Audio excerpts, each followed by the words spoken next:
Guys, we're going to continue to bring you relevant guests here on the podcast. And this guest is honestly one of my favorite authors. His name is Todd Henry, and I'm holding his book right here called Die Empty. He has another book called Herding Tigers, and he says that leading creatives is not like herding cats, it's like herding tigers. That has been incredibly helpful to me, and I actually recommend that quite a bit to those who lead over creative teams. So Todd is a great guy. He's a great thinker, and I would say in this episode, what really sticks out to me is his discipline. He's writing a book about bravery, but don't get lost in the process of that. This is not about massive decisions. As he talks about here, it's mostly about small decisions that we do over and over again. Guys, this has been the secret sauce that I have found in my life too, is that finding the right things 5, 10, 30 minutes at a time end up shaping my life inordinately when I do them over time. I'm currently writing my next book, and so he's speaking directly to me as a wordsmith, as somebody who has just finished his 7th book, and it is called The Brave Habit, and I cannot wait to crack it open once it arrives from Amazon. Todd talks about being a creative professional. It's not what you think. You don't have to work at Google. You don't have to paint, and you don't have to be a photographer to be a professional, let alone a creative professional. He talks about a creative being someone who makes decisions, creates solutions. I'm guessing that's you as you listen. So friends, I love this interview. We're going to bring you ones that kind of go across the board. I don't care who you are. You need to have brave habits. You are a creative professional and you are a leader. You have influence. We want you to steward that influence. We're going to continue to have conversations like the one with Todd, like the one we've had the last few weeks around your health and your impact. Friends, let's start off the year right. We are still early in the year. It's okay if you've gotten off track on your goals, but let's create some brave habits and shape our way forward. Enjoy my conversation with my friend and my second-time guest, Todd Henry. And by the way, hang around for the lightning round at the end. You don't want to miss it. We get it. You're busy. You want to grow, and we want to help. You're passionate about your craft because it deeply matters to you. Your faith is important. It's your foundation. At Stay Forth, we coach leaders to avoid burnout, live and lead with clarity, purpose, and from a place of health. We want you to experience long-term impact. Welcome to the journey. Todd, welcome back. Thank you so much. It's so good to be here. Thanks for the invite. Yeah, absolutely. So fair warning, when somebody comes on more than once, and that's you, we have a lightning round at the end. So we kind of want you to live in fear just a little bit for what is coming at the ominous end of the lightning round. I've always loved your stuff. Love the way you think about creativity, being a creative pro. I want to talk about that. But first of all, man, congrats. This is launch week. Right now, the book has just come out. We're going to dive into that here in a little bit. But I wanted to discuss first the name change. So you have been Accidental Creative Everything as sort of your brand for many years. Why the switch to Daily Creative? Yeah, we actually did an entire episode of Daily Creative about this that's releasing this week, the same week as the book launch, and told the whole story. But I started Accidental Creative in 2005, and it started because I was leading a creative team. I was a creative director and was really struggling. We tried to keep my team, focused, and people were like burning out, and I was trying to figure out, okay, how do I manage that? And could really find a lot of great answers. And so as I was doing research and trying some things, I found some things that were working, and this new thing called podcasting had just started. So I thought, hey, I'll launch a podcast and put it out there, and it caught on and became kind of a thing, and it was called The Accidental Creative. And that obviously grew into a brand that became a book that then became, a series of books. Now I'm on my 7th book. And I've always had an uneasy relationship with that name. It was sort of something that I did as kind of a lark when it wasn't even a business yet, just as like a kind of catchy name. But it never really resonated as a brand because it's the opposite of what I talk about. I mean, I talk about really the intentional creative is so much. Yeah, exactly. Right? Exactly right. And so, I would go speak at, every conference I go speak at, people are like, so help me understand why accidental, why is accident, and it's totally true. Like it's sort of, and I had all these ways of explaining it. Like, well, it's about creating creative accidents where you have these dangerous intersections where ideas like forge and all this stuff. But at the heart of it, like it was never a really resonant brand. And so there was that. That was the renaming was due to that. And then as I was writing this book, The Brave Habit, in the book, I challenged people to ask all kinds of really dangerous questions, some brave questions. And one of the questions that I began asking myself was, if I were to start over, like I did back in 2005 with Accidental Creative, if I were to start over, would I be doing things the way I'm doing them now? And the uncomfortable answer I came to was no, I wouldn't. I would be doing a lot of things differently. And then the next logical question, of course, is, well, then why are you doing them that way? If that's not the way you would do them if you were starting over. And so I had some really difficult decisions to make. And we completely reinvented the show. We started over after, I think, 2,500 episodes we've done, 2,500, 3,000 episodes of the Accidental Creative. We removed the entire back catalog, started over as Daily Creative on January 1st, 2024, started over with episode 1. So the entire back catalog is gone, like 18 years of work, completely gone. Started over with a new brand. It's a new vibe. It was kind of an interview show before, and now it's really more story-driven and narrative-driven, because that's kind of where I feel like people are right now. That's kind of where I wanted to meet them. And it kind of plays into my strengths too, as a creative director, Sure. So it was a really difficult thing. And with that, as with a lot of sort of brave decisions, comes a cost. In this case, we forewent advertising during this new season, which was not an insignificant amount of money. I mean, that's a really nice salary for someone that we're intentionally foregoing in order to do this, but we just feel like it's the right thing. So we're completely reinventing the business, reinventing the brand, reinventing the show, all the things I've been doing for 18 years. But I couldn't be someone putting out a book called The Brave Habit that's challenging people to do brave, courageous things with their work and not be willing to pursue brave, courageous things with my work and sort of put my actions where my mouth is. I would have been the biggest hypocrite in the world. And so in some ways, writing this book sort of became the genesis for a lot of things I didn't anticipate. And that's kind of what I'm hoping will happen for people who read it as well. Sure. Yeah, the message you needed and an integrity kind of gut check along the way. Can you give an example or two, some other habits that you had to kind of reinvent? Yeah, I mean, I think for me, with doing a reinvention of the show and the way that we've done it, I realized I'm not going to be able to do this alone anymore. I mean, I've always done the podcast on my own. And so I brought in a producer, a really brilliant guy. I'd worked with him in the past. He'd done a lot of work on herding tigers back in 2018 when he worked for an agency. He'd helped put together some narrative and some visuals for herding tigers for me. And I thought, hey, this would be great. We'll work on this together. And he's kind of a story expert and kind of has his own company doing story work. And so probably one of the biggest habits I had to change was realizing I have this really nice, comfortable thing I've been doing by myself for 18 years. It's really nice and profitable and it's great, but I can't do this on my own. If I want to get where I want to be, I'm going to need other people around me. And so that was a habit that I had to change. The thing of like, I have complete control. I'm in command and control of everything, every decision. Faster, a little bit easier. Yeah, it's a lot faster. I mean, seriously, it would take me, I always sort of joked that I could, record and release an entire podcast episode in like 45 minutes, like have it ready to go. It's just not the way it works anymore. And so I didn't want to do that. I didn't want it to be fine. I wanted it to be great, which means I need to lean into the talents of other people. And that's a habit. It's a habit to be willing to lean into or to develop the capacity to lean into other people. So that's definitely something I had to change as a result. And why bravery? Why'd you choose to write on bravery right now? So in 2013, I released a book called Die Empty. And that book... Great one, by the way. Love it. Recommend it to all you listeners. Solid. I believe it's in the yellow stack right behind me if you're watching on YouTube. Oh, fantastic. Sold lots of copies. It was my second book. Sold lots of copies. Was read all over the world, translated to a bunch of languages. I spoke about it all over the world.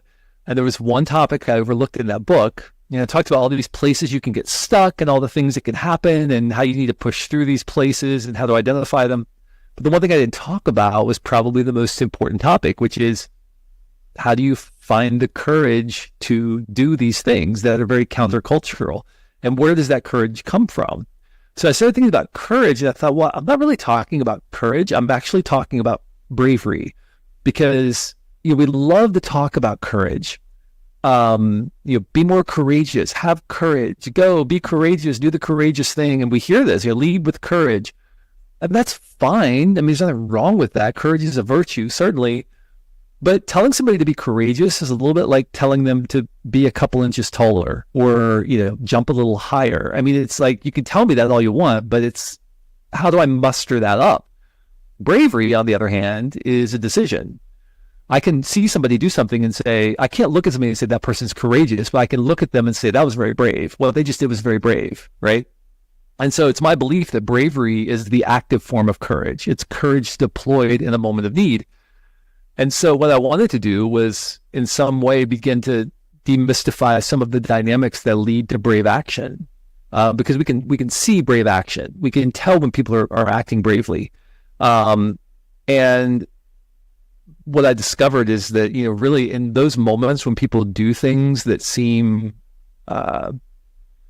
almost like those outlier moments when people accomplish something or do something or say something or introduce something or build something that is an outlier, it's usually because they exhibited bravery in some capacity. They had to act bravely in the face of uncertainty. So I wanted to figure out, what is it that causes people to do that? What are the conditions when bravery is likely to occur? And I came to some pretty compelling answers. I started writing this in 2016. And in that time, since 2016, I released Louder Than Words. I released Herding Tigers. I released The Motivation Code. I released Daily Creative. So I've been working on this book over the span of about 4 other books I've written, because I wanted to get to the real essence of it before I released it. And as a testament to that, it's the shortest book I've ever written. It's about 156 pages, but it's very dense, and it's not, there's not a lot of fluff, there's not a lot of stories. It took me a long time to get down to 156 pages, which is way harder than writing 300. Way harder, because it would be much easier for me to say, well, it could also be this or this or this, or it could be these things, or look at these stories of people, and what about this, right? It's much harder to just get it down to the basics and give people something really practical they can read in 2 or 3 sittings, and then go apply. And that's really what I wanted this book to be. And that's even a brave decision right there. I work with some writers developing their book, and they'll say, I got 90,000 words. And they're like, start shopping. And that is, it's hard to kill your darlings. And it's hard to, what if they say this and there's a tangent on the side, I'll cover this. It's like, well, then you can have a conversation about it. So it strikes me that that's even a brave decision, to write a shorter amount on something that people have written a lot about over the years. And you obviously have a unique angle on. So excited to pick it up. Well, thank you. Yeah, it's interesting. I was once in a room at Portfolio, which was my publisher for my first 5 books.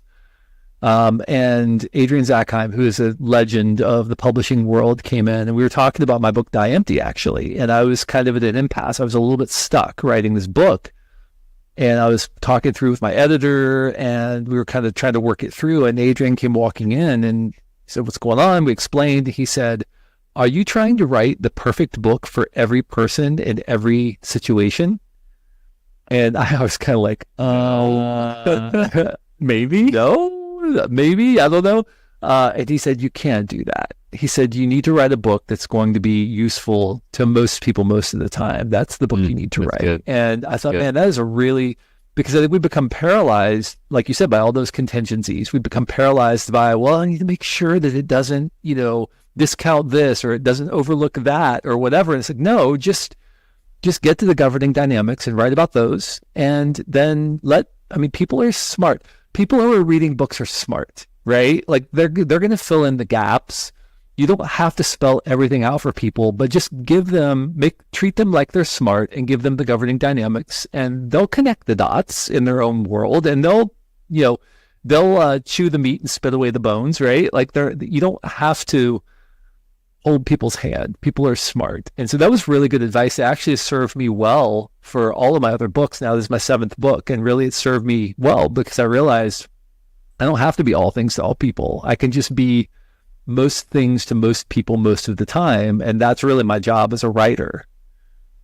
That's good. I'm in my writing process for my next book. So, thanks for the writing coaching here on the fly. Is there one brave habit that leaders you think especially need right now in the context of this moment? Yeah, I mean, listen, we're all facing uncertainty right now.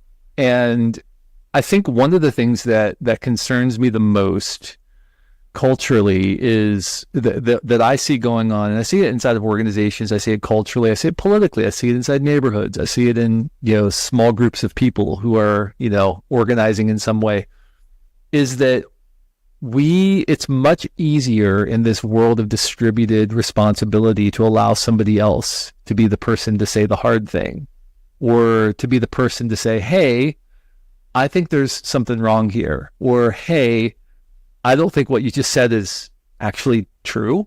It's so much easier to let other people do that.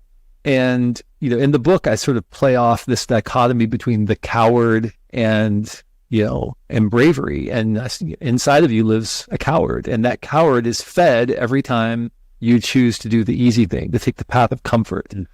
Now, it doesn't mean that you should speak up every time, but if you feel compelled to speak up, you should at least pay attention to that hunch, to that notion. And there should be a really good reason why you don't.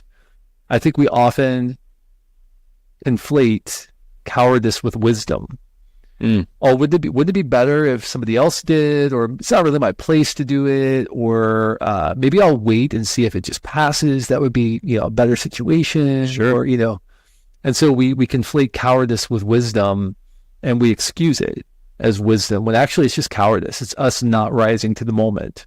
And so the thing I see inside of organizations is leaders not being willing to say the things that are plain truth, that are right in front of us. They're not willing to say it. They're not willing to speak it. They're not willing to have that conversation. And the net result is then trust erodes within the organization, because everybody can see what's going on, but nobody's talking about it. And so they don't believe anything you say. It's not the big things we do that tend to erode trust. It's the little things that we do. It's the small things that we overlook, or the places where we don't step up as leaders that erode trust more than, like most people aren't overtly lying to their team, right? Or overtly embezzling money or something from their company. It's little things that erode trust. When people look at you and say, I don't really know if that's a person that I'm willing to take a risk on, because they don't seem to really be willing to take any risk on behalf of us or whatever. So yeah, I think that's really the big thing that I'm seeing right now. So true. I saw I remember talking to a leader who could not trust the leader of that organization because he didn't park in the staff parking lot and parked in the no parking right next to his office. And it was like, if he's going to cut that corner, what other corners? The smallest thing. And somebody could say, not a big deal, come on. But I just think people are watching, people are skeptical, people are looking for integrous leaders, and it's so true. And so maybe if bravery is this capital B bravery to do massive things, like, who am I? What brave thing do I have? But maybe it's getting up and doing your work and being consistent. And like you say, speaking out. Man, excited to crack this one open. I want to talk about being a creative professional. You put those words together, and yet many times they're separated. What kind of stands in the way of someone viewing themselves both as creative and a professional? Well, I think we often conflate creativity and art. So people think that, oh, I'm not creative because I don't make music, or I don't paint paintings, or I don't write books, or I don't do these kinds of things. But that's not what creativity is. Those acts are certainly creative, but they're art. Creativity is problem solving. So if you have to solve problems, you're a creative. And if you do that for a living, you're a creative professional. And so I think that's one of the things that gets in the way, is just people don't see themselves for what they are. Now, once you adopt and begin to live out that moniker of creative professional, then you're open to an entirely new set of dynamics and pressures. If you solve problems for a living, you probably don't solve problems on your own time, on your own budget. Whenever you get around to it, it's fine. Just come up with a good solution. Let me know when you arrive at something. No, it's usually like, we need this solved by next Tuesday at 10 p.m. or 10 a.m. for the client meeting. And if you don't have it solved, then you're going to lose your job, right? Well, how do you know when that idea is going to come? How do you know when the problem is going to be solved? How do you know when you're going to have the breakthrough, the aha moment? You don't. So that creates all of this tension and pressure. And then multiply that by what? 2, 3, 5, 7, how many projects do you have going on where you need that breakthrough at any given point, and you have to do it with other people who have different opinions about things, and you're waiting for information and all that. So these are just a few of the kinds of dynamics that exist that we're really not wired for. I mean, if you look at the grand scope of human history, what did we do? I mean, we basically like farmed. Once we were civilized, we farmed. Before that, we just like walked around with sticks and tried to kill things and eat them, I mean, yeah, there were problems to solve, but like we weren't inventing and making and solving problems and sitting on our rear all day, like, thinking about things and collaborating and dealing with all those pressures. We weren't doing that. And so this is new in the history of humankind that we've had these kinds of unique pressures that we have right now. Not solving a problem thousands of years ago meant you were going to be eaten by a saber-toothed tiger, right? Not solving a problem now means you could lose your livelihood, or, you could lose your reputation or whatever it is. So we're not really equipped to deal with some of these pressures. Right. And so we have to build some practices in our life. And that's what I've been teaching for 18 years now. Is you have to build practices in your life to prepare you for those moments. You can't just wing it. You can't rely on talent. Talent will get you in the game, but your practices keep you at the table, right? That's what your practices do for you. Man, a bunch of different directions we could go with that, but that's gold right there. What are you, other than this topic of bravery, what are you thinking about these days? What are you investing your precious attention on these days? So I actually am writing 3 books right now. Well, actually, I'm working on 2 now. I was writing 3 until The Brave Habit got to a point where I'm no longer working on that one. I'm working on 2 other books right now. One of them is on where ideas come from and how to spot a great idea. And the other one is on simplicity, but not simplicity in the way we think of it. Simplicity, as we typically talk about it, is like simplify your life and just, try to achieve that state of workplace nirvana, That's not the kind of simplicity I'm talking about. What I'm talking about is, how do we ensure as an organization that our objectives and our incentives are aligned, right? That's an area of unnecessary complexity in a lot of organizations. We say we want one thing, but we incentivize another. Well, that's complexity that we have to deal with. What if our objectives and our incentives were aligned?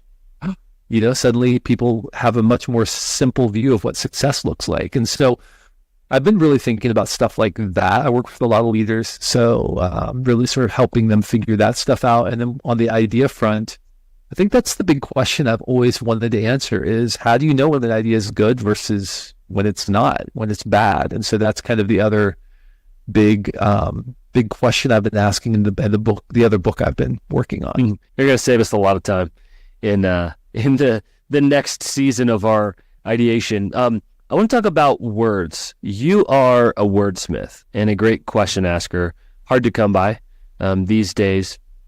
What's your process for honing down your words?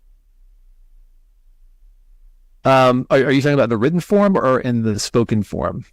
Yes. If it's different, share both sides of that. Well, so I'll tell you what it is, I think. I spend a tremendous amount of time doing nothing.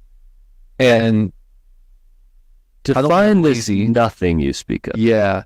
In the morning, the first thing I do is I sit and I have a cup of coffee and I eat my breakfast and I sit in a chair in my office over in the corner.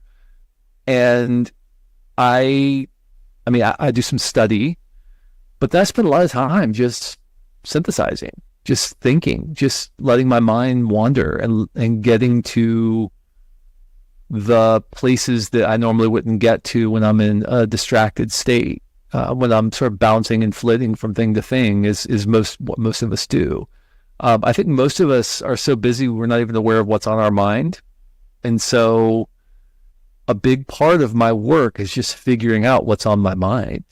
What are those patterns that are being formed that I'm not even aware of? And so, I mentioned I've been working on the Brave Habit for 7 years. The core idea of that I started speaking about in like 2019, but it wasn't quite ready yet. Like it wasn't fully there yet. And so it had to simmer some more. I had to give it more space to kind of coalesce. I needed to do some more research. I think that you have to give an idea space until it starts to feel a kind of weight or a kind of gravitas. It has to feel like there's something more to it than just a hunch. Most people put ideas out way too early. And what I mean by that is something excites them, and so they put it out, but they haven't really given it the time necessary to really get to the essence of what that idea is. It doesn't mean you shouldn't share your ideas with other people, but I think you have to be really careful to make sure that you're sharing the thing that it's supposed to be, because if you share it too soon, sometimes it won't have the impact that you want. If you wait just a little longer until you get to the essence of it, then sometimes it'll have much more impact, because people will only pay so much attention to you, and if you're sharing things that don't have that weight of profundity to them, then people will say, okay, that's interesting, and they'll move on. And the next time you come along with the more refined version, they'll say, oh yeah, I've heard this before, right? Yep. Well, no, not really. No, I've heard it before, and they just kind of gloss over it. So I think you have to be really careful. But for me, the biggest part of it is just that time I spend in solitude and just allowing my mind to wander and discovering what's on my mind. That's good. This strikes me as bravery as well, to not do the 15 or 20 other things on your mind projects, because that's become a discipline for you. A friend of mine said many years ago, without margin, there's no imagination. It was one of those like, oh, I wish I would have said that. But I repeat it weekly. It's like, man, I need that in order to dream again. Let's talk a little bit about crafting meaningful words. There are a lot of people that will ask me, how do I, whether it's the 90,000 words down into the 45,000, whether it's, man, how do I take these 3 pages and put them into a 1-pager in that? How do you do that process of sort of chipping away to make sure that the words have punch and that they're great? So it's a multi-part process, but I would say a phrase that one of my editors, a brilliant editor, Nikki Papadopoulos, would use with me all the time when we were trying to get to the core essence of a book was idea set. You have to get to the idea set. What's the idea set? And the idea set is that the core messages in the book that reinforce the central theme. Most people think that to write a book, you sit down and you just start typing with page 1, and you just type through until you get to the end. And that's not the way books emerge. I write my books inside out. I write a section that might be in chapter 6, and then I'll write a section that's in chapter 2, and then I'll write a section in chapter 9. And very rarely do I sit down and write an entire chapter. And I do that for a reason. It's because I have, from the start, a really clear set of ideas that I'm exploring. I have that idea set in place, and then I kind of write around that idea set. So that, for me, that would be the advice I have for people, is don't think of a book as a sequence of chapters. Think of it as a set of ideas, and they kind of form a circle and they all reinforce one another. And you have to get to that idea set and figure out what is that idea set that reinforces the theme or that gets you where you want to go. Man, love it. So much there. All right. The moment you've been fearing, Todd, the moment we've all been waiting for, the lightning round. Again, you get 1 free pass. Come on the podcast because this is your second time. We're going to make you a little uncomfortable. Or no, okay. We're going to have some fun with this. What's one guilty pleasure that you have in your life? One guilty pleasure is Trader Joe's sour jelly beans. Oh, all their desserts are so good. What's one piece of advice you regularly give to friends or to your kids? Well, I'll say when we would put our kids on the school bus, I'll go back a little ways because I have 2 kids in college and one that's almost graduating from high school. So we would say, work hard, have fun, and love other people. That's what we tell people. And I tell them when they get on the school bus. I still think that's good advice. Work hard, have fun, love other people. That's good. Other than having margin over coffee and breakfast in the morning, what's one habit that keeps your life together? Study. No question. In 2002, I developed a regimen of study, and that's still to this day the thing that keeps me I think, collected intellectually. It's that I'm constantly putting new ideas in my head. All right. If we're in a big city and I say dinner's on me, man, doesn't matter what it is, where are we going? We're probably going to a steakhouse. Okay. I'm a meat and potatoes kind of guy. All right. There you go. What is one quote that you regularly say out loud to other people? There's a Thomas Merton quote I love, and I use it all the time when I speak. But it's a little long, so I'll use one from The Brave Habit, which is Khalil Gibran. In the prophet he wrote, "Verily, the lust for comfort murders the passion of the soul, and then walks grinning in the funeral." And I think that the lust for comfort murders the passion of our soul, and I think it often causes us to retreat into a place of cowardice. But the part of it that kills me is the next line, which is, "and then walks grinning in the funeral," right? When we succumb to comfort and cowardice, we murder our own soul. Wow. But when we choose bravery, we become fully human. So that would be my encouragement to people. Serious mic drop moment. What's one movie that brings you to tears when you watch it? Any movie with an underdog, where an underdog overcomes the odds. So I'm going to go with Rudy, actually. The movie Rudy, yeah. So good.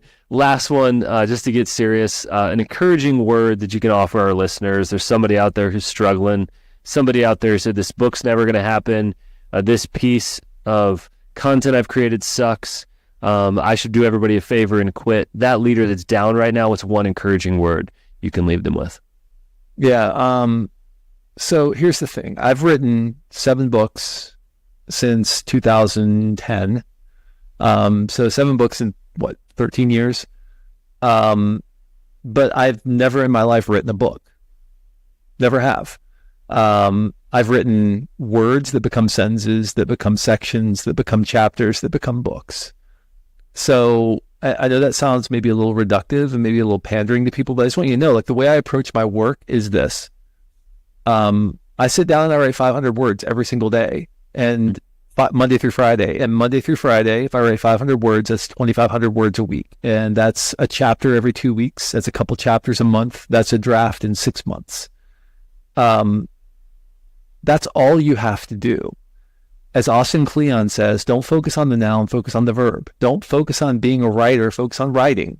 If you want to be a musician, I just did an interview for my podcast. It's going to release in a couple weeks with Thad Cockrell, who didn't even start playing music until he was in college. And then he wrote 8 songs and said, okay, I've got 8 songs. I'm going to put an album together, right? I'm going to make an album because I've got 8 songs. And then he put that album together, spent all his money making that album. And it got massive reviews from all these big magazines. It was album of the year and all this stuff, crazy stuff. And you could look at him and be like, oh, well, I should be like that. I should just wait until I've got 8 songs, and do a thing.